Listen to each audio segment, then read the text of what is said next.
After years of my dad enabling his entitled wife's, stepmom, toxic behavior, I finally went no contact when she attacked my kid over a wedding dispute. I tried posting this on Ida through a different account a couple days ago, but it didn't work out. Given the trigger warning, I'm not surprised. I have since concluded my wife and I did the right thing, so this will be my last attempt to post this story. I tried to add some info and change the wording a little. All names are fake. My 28M stepmother, 49F, is a wannabe party planner. She has taken it upon herself to plan and host every party and holiday my dad's family has thrown since she married him. I never loved those occasions growing up. She's controlling and gets upset if people complain about anything, but humored her for my dad's sake. According to him, this helps her feel included. I'm getting married to my fiancée Jane, 26F, in July. We got engaged in early 2021, but Jane ended up getting pregnant a couple months after that, and we decided to postpone the wedding to focus on our son for a while. So we've had a long engagement. My stepmother has tried to hijack our wedding plans from day one, complaining, contacting our planner, showing up unannounced to Jane's dress appointments, etc., and we have repeatedly asked her to stop. Dad wants us to humor her, but she's clearly resentful of the fact that she's not hosting the wedding or being labeled mother of the groom in invitations. Besides our baby boy, we also have Luke, 4M, Jane's paternal half-brother. She got custody of him a few months into our relationship, after his parents died. I ended up moving in with them during the pandemic, and have been in Luke's life since he was a baby. He doesn't call me dad, and refers to us as his sister and his op, but we love him like a son. Stepmother, though, hates Luke. She accuses Jane of baby trapping her way into the family. That accusation only got worse after our son was born. My dad gets along with Jane and adores the kids, but stepmother demands him to refuse babysitting Luke, so we don't leave the kids with them often. Instead, Jane's brother and Sil usually watch the kids for us, as their children are close to ours in age. We had a thing last Sunday, and my Bill was out of town with his family. Jane's other siblings live in different cities, as well as my mom and sister. My dad agreed to babysit at our place, and we left. We came back to find both kids crying, stepmother screaming, and dad weakly trying to calm everyone down. Apparently, Luke had told stepmother that both he and our son were going to be our ring bearers, and she went ballistic. She screamed that she wasn't going to allow that because he wasn't family. She then made me need to include the trigger warning when he started crying. His lip is still split. She'd never gotten to this point before. We immediately banned her from our house and from our wedding. Dad is fuming and has said he's not going without her. He's also convinced half of his side of the family, by severely downplaying what stepmother did, to boycott the wedding as well. This includes my stepbrother, who fully agrees with his mother no matter how many times I try to tell him the truth. Me and Jane are refusing to budge, but many of my cousins who aren't coming anymore are asking us to reconsider. Pretty much all of Jane's family agrees with us, but one of her aunts has suggested that maybe stepmother is acting out because she doesn't feel welcomed by my family. I've honestly had it with my family enabling her behavior. I love my dad, and really want him at my wedding, but I am more than willing to go NC if it means protecting my family. Edit, I think I accidentally deleted the paragraph where I mentioned this, but we did press charges. We took Luke to the pediatrician the next day and gathered every piece of evidence we had. Not only did we have pictures of Luke's face, but by some miraculous strike of luck, we also had nanny cam footage. Some commenters were right to assume that my SM hadn't been invited to our house, but my dad hasn't really gone anywhere without her in years, so we took precautions. We didn't expect her to actually do anything this awful, but we've never trusted her with the kids. The physical attack happened off camera, but there is some footage of her screaming and Luke crying before and after the event. She now has a child abuse charge on her rap sheet. We wouldn't let her get away with this. Edit 2, there is a lot of additional info I want to add. I'll try to respond to at least some of the comments. I did not expect the amount I've gotten so far, but all I'll add for now is that Luke is okay. The visit to the pediatrician happened the day after. He already had a counselor. Jane was pretty traumatized when her dad and stepmom died, and was worried it would rub off on him, and will continue treatment. We've been hugging and pampering him a little more than usual, too. He's still upset, but is already doing much better. Update, entitled Stepmonster got herself banned from my wedding. I want to thank everybody who took the time to read and or comment on my previous post. It's been a tough week, but it's always great to know that people care. I haven't been able to reply to every comment, but I will try to address some in this update. This might get a little long. I'll start off by saying that me and Jane are going NC with my dad and SM. We haven't really spoken to either of them since the incident, and I don't plan on being the one to reach out. Any communication between us is being handled by my younger sister. She's completely on our side, but will remain in low contact for the time being. I've decided to adopt Jane's way of dealing with people she cares about. Forgive what's apologized for, but never forget. Basically, if Dad or SM ever truly understand what they did wrong and sincerely apologize, we're willing to forgive them, even if begrudgingly so. But we will never ignore, or let them forget, what they did to our family. And for the time being, neither of them will be allowed near Luke, our baby, and any other kids we may have in the future, even if we do forgive them. As for the rest of my family, I read a lot of comments suggesting that I post pictures of Luke's face, as well as the nanny cam footage. I'm not very active on social media, but even if I was, I'm not comfortable exposing my injured preschooler like that, especially given that nothing on the internet ever truly goes away. I also decided not to share the pictures with my family unless truly necessary. I should probably mention that while my family adores my dad, most of them aren't very fond of SM. She had 2 failed marriages prior to meeting my father, the first of which resulted in my stepbrother, and he cheated on his then girlfriend to be with her. My family loved that girlfriend, and disliked SM right away. Not only has she been controlling and manipulative since the beginning, she's also tried to force her way into the family matriarch role by any means possible. Taking over planning duties for every family event was her favorite way to do it, because of all the attention and compliments that come with it. The main reason why I hated these parties growing up was because she'd always find a way to make everything about her, including Christmas and mine and my sister's birthdays. The rest of the family felt neutral about it, but they never liked her. With Luke, it was different. Most of my relatives didn't meet him until COVID restrictions got looser, and by then he was 2 years old. He's a bright and genuinely lovable kid, and there weren't really any other small children in the family, so everyone immediately started cooing over him.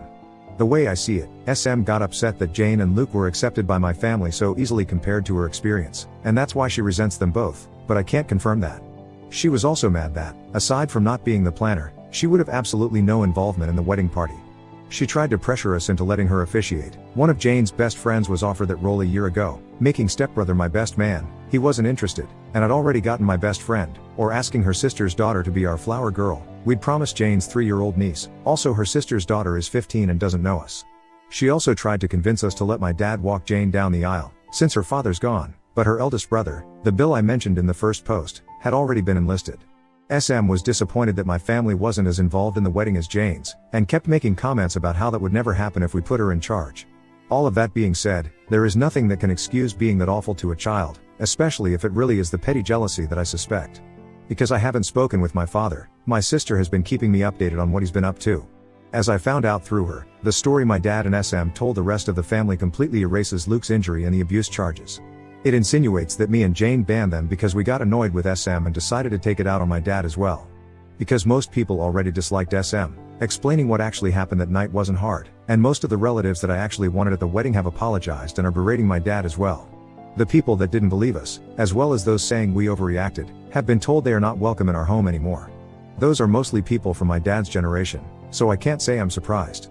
But the realization that they are so biased they're willing to protect a woman they hate, after she hurt a child, just to make my dad happy has reassured me that I don't need any of them in my life. Stepbrother is still in denial.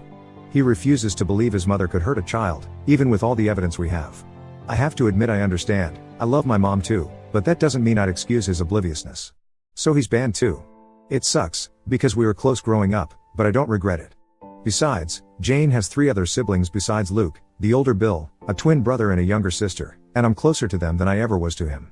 Speaking of Jane's family, they're all furious over what happened, and have been extremely supportive of us. Jane's maternal family basically adopted Luke after she got custody of him, and have called frequently to make sure he's okay. We did manage to save some money with everybody we uninvited, and have decided to use it to help Jane's cousin. She lives in a different country, and was previously unable to come to the wedding, so we're paying for her plane ticket. Luke has gotten much better, and is almost completely back to being the sunny child he's always been. The split lip was shallow. It's healing slowly, but didn't require any stitches. We sat him down a few days ago, and explained that my dad and stepmonster wouldn't be around anymore. He really liked my dad, but understands that he and SM are attached at the hip. He's clearly scared of her, but we're doing our best to make him feel safe. Me and Jane have reassured him that he is family, we love him, and no one will ever change that. I'm not too worried about dad or SM trying to show up at the wedding, but we've alerted the venue and given them pictures just in case they try anything. Better safe than sorry. Some people brought attention to the fact that SM is a hypocrite for saying Luke isn't family. I agree, for obvious reasons. Her main excuse for pretty much everything she does is that she doesn't feel like my family welcomes her. Dad has been guilting me to take part in everything she plans by reminding us of that for as long as I can remember. The way he continues to make excuses for her without realizing this is basically a case of the pot calling the kettle black, except Luke actually is family, is what has made me accept that, while I will always love my dad, it's not healthy or safe for me and my family to be around him anymore. It hurts to know my son won't have his only remaining bio-grandfather in his life, but he has 2 amazing step-grandpas to make up for it. For now, I'm sad, but satisfied with how things have turned out. I don't like to complain about my life. It's a mess, but a beautiful one. I love my fiancé, I love my kids, and I'm lucky enough to love my job. We're happy. I'm not letting anyone ruin that. To whoever was annoyed at my censorship, when posting on Ida didn't work out, Jane suggested I make the writing less explicit. I'm not used to Reddit yet, so I might have overdone it a little bit. I hope this is my last update on this story, but I'll keep you posted. Again, thank you for all your love and support. Best wishes to all of you. Update 1, SM, my family and my kids. I'll start off by, probably, disappointing a lot of people. We're coming to terms with the fact that it's unlikely SM will get anything more than a slap on the wrist. Me and Jane are discussing our next move with our lawyer, but we're still not sure how we're going to move forward. It's too early to tell anyway, so we're trying not to get ahead of ourselves any more than we already have. However, I'm relieved to announce that we're getting started on the process for a restraining order against SM. We're using the same evidence we gathered the week following the incident, including the nanny cam footage and pictures of Luke, and we'll focus on that for the time being. I still haven't spoken to my father. My sister is still in LC, but is seriously considering cutting ties with him. Because my sister is the only one on my side that still talks to him, my father keeps trying to ask her about me, and whether I've calmed down yet. According to her, he's annoyed that half of his family refuses to talk to him, but still doesn't seem to accept why. I told my sister that she doesn't need to keep playing messenger pigeon between me and our father. I never asked her to do it, and it's clearly taking a toll on her, but she insists she'll stop when it feels right. By the way, there is absolutely no doubt whether SM attacked Luke. Not only did Luke say it the moment we got home, but that was also confirmed by my father in a failed attempt to defend her behavior. He never tried to hide it from us. That, and the fact that he gave Luke an ice bag, is literally the only positive thing I can say about his actions. And SM was too busy screaming about how much of a whining brat Luke was being to deny it. To those who guessed SM is younger than my dad, you get an invisible cookie. She's also 5 years younger than his previous girlfriend. They got together when I was around 15. Also, stepbrother is only a month older than me, she turns 50 later this year, had him at 21, married his father a year later. Both our kids are doing mostly okay. Luke's back to running around the house in his Superman costume whenever he doesn't have anything better to do. He did a few nightmares this past week, and is asked to sleep on our bed twice. We don't mention my father around him, and he's still seeing his counselor. Our 14-month-old son has learned 2 new words, hi and bye, and Luke is trying to teach him to say his name. Jane's sister, who moved away for college, is coming over for a couple days to celebrate her 21st birthday later this month. Luke's excited to see her, and Jane's excited to get drunk with her. Can't say I blame her. We're hoping her presence will cheer us all up. I'm not doing so good, and neither is Jane.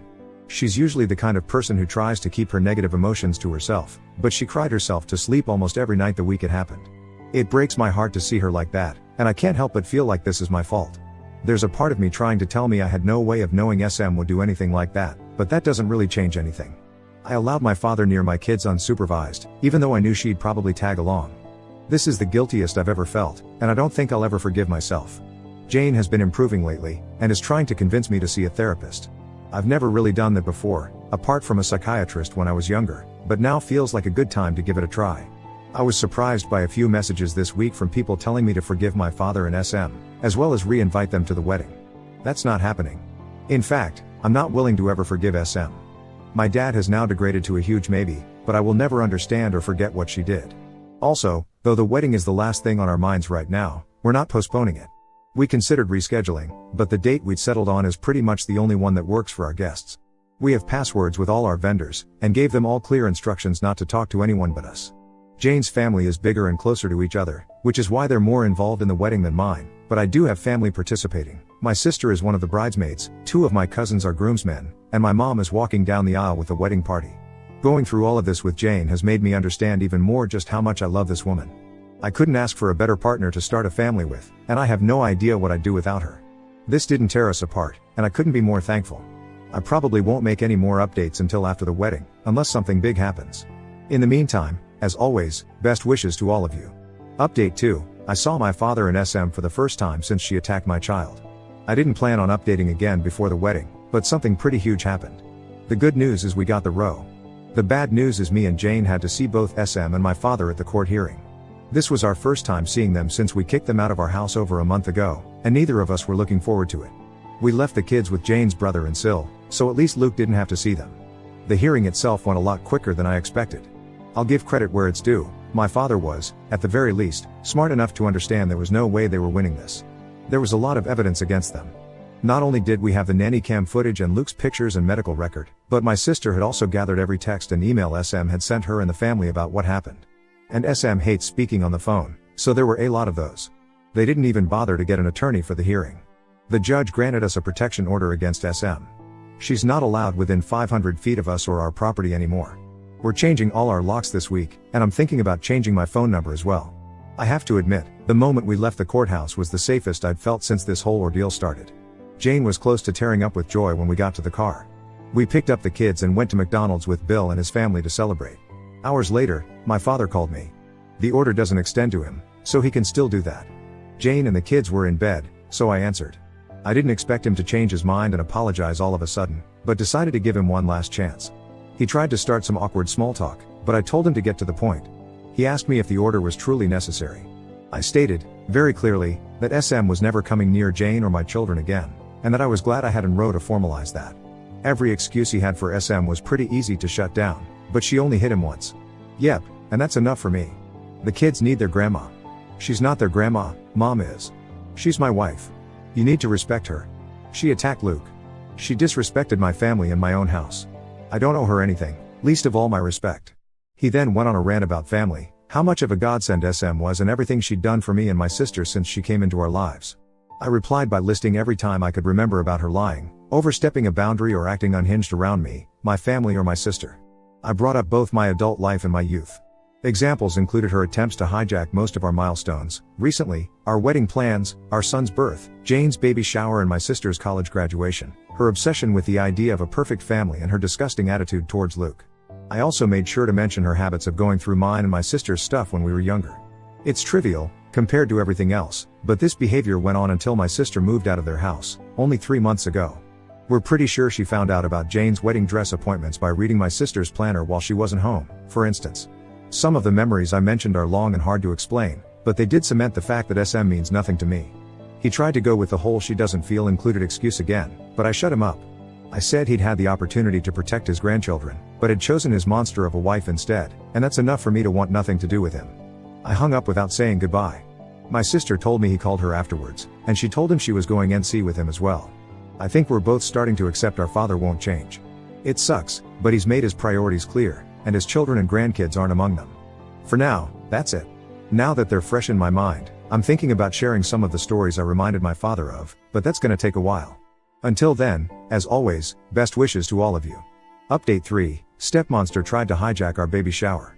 I mentioned in my last post that I was thinking about sharing some stories from before I, finally, got in row against my lovely SM and went NC with my father. Though there are plenty worth writing about, I'll start with one of my sister's favorites. All names are fake. My fiancée Jane found out she was pregnant in June 2021, and we announced it to our immediate families in August. At first, SM was completely uninterested in our baby. Not that I expected much from the woman whose reaction to our pregnancy announcement was to ask Jane if she was sure it was mine. Even my dad berated her for that one, but she barely seemed to acknowledge the fact that we were expecting. Instead, she was more interested in my stepbrother, who was also engaged, and would give her beautiful grandbabies soon. No complaints. We didn't want her involved, and we didn't even have to say anything. Planning our baby shower was complicated. Both me and Jane would have to work until the holidays, and I wanted to be involved. The due date was in February 2022, so we decided on early January as the best period of time.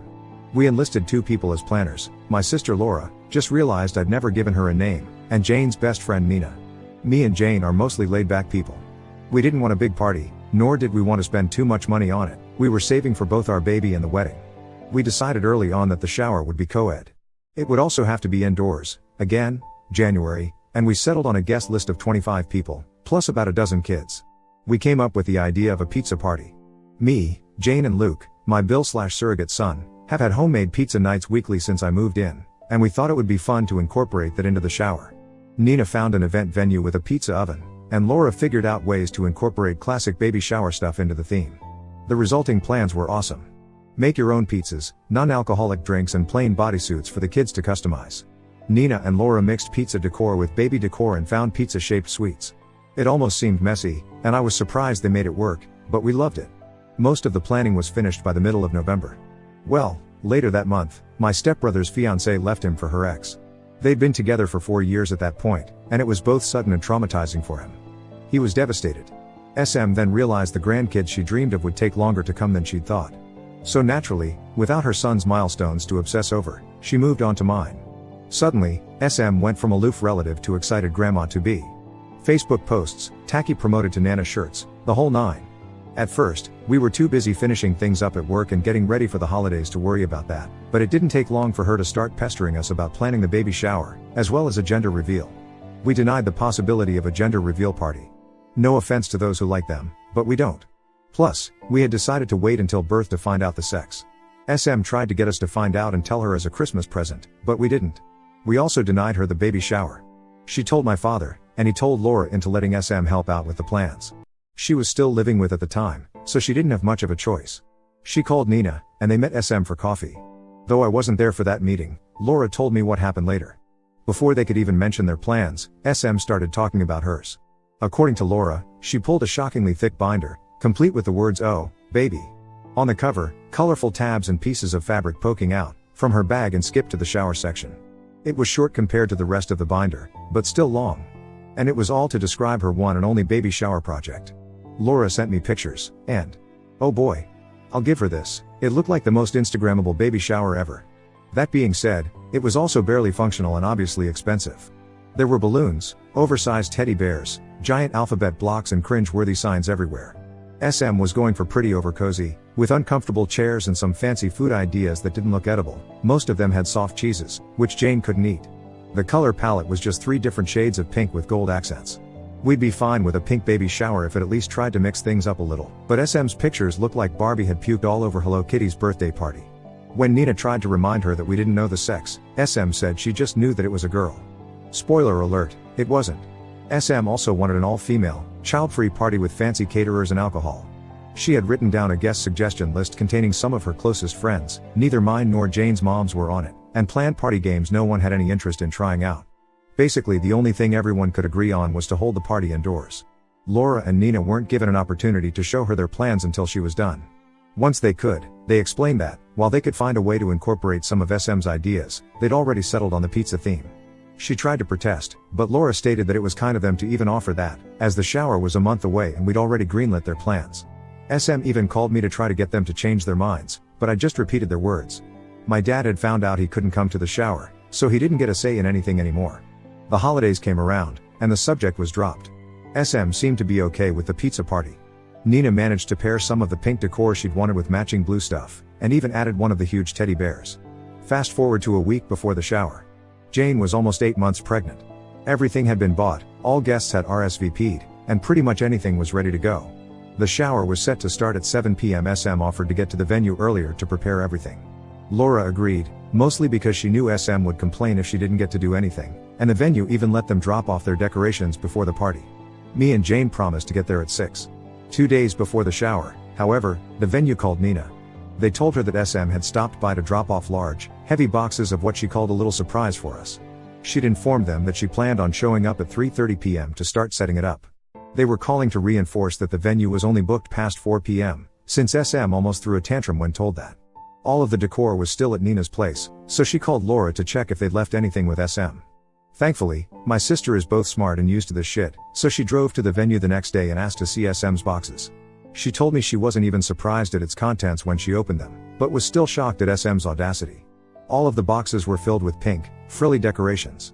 Some of them seemed to be the exact same items SM had initially shown Laura and Nina. The signs, the balloons, the placemats, everything. Laura realized that's why SM intended to get to the venue earlier, to set up the baby shower she'd planned and pretty much force us all to party in Barbie hell with her. She called Nina to figure out what to do. Neither of them could come at 4 p.m., so it was almost inevitable for SM to get her way. The most obvious solution they came up with was to throw everything away. But Laura had a better idea. That night, they called me and Jane. Hey, wanna destroy a party in 2 hours? Laura got home and invited SM to go to a salon with her, lying about having coupons. SM agreed, and they planned on going right after SM was done preparing the baby shower. At 4 p.m. the next day, SM got to the venue.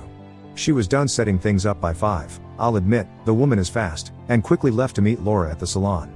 Once they were together, Laura texted Nina that the coast was clear. At that, me, Jane and Nina went to the venue. Sure enough, SM had prepared her party. To make this shorter, I won't describe it, but I will say it was so pink it almost gave Jane nausea. For the next 2 hours, Laura distracted SM at the salon while the 3 of us quickly took down every piece of decor SM had put up and replaced it with the pizza party stuff. We set up the activities, made up the tables, and put every pink item we found back in SM's boxes. It was actually really fun. We were done only minutes before the shower started. A handful of guests arrived before SM did, so I barely saw her all night. Laura told me that when they got there, SM's jaw dropped as she tried to make sense of what had happened to all her pink decor. My sister just smiled, whispered nice try in her ear, and went to help Luke customize a bodysuit. Overall, the baby shower was everything we'd hoped for. Our friends were there, people had fun, and we had a ton of pizza. So I didn't really care that SM spent the whole party literally sulking in the corner. Nina did catch her trying to put little pink bows on top of the cupcakes, but she quickly shut that down. I give Laura and Nina full credit for saving the day. SM's interest in our baby quickly died after that. She stopped wearing her Nana shirts, didn't come to see us at the hospital when he was born, and refused to even acknowledge that he was a boy until she met him weeks later. Up until we went NC, she was a very loose definition of the word grandmother. I couldn't be more grateful my son will never know her. Edit, the baby shower was at 7 p.m. because it was the only time that worked for everyone. That included the venue, because it was booked for the morning and we needed time to set things up.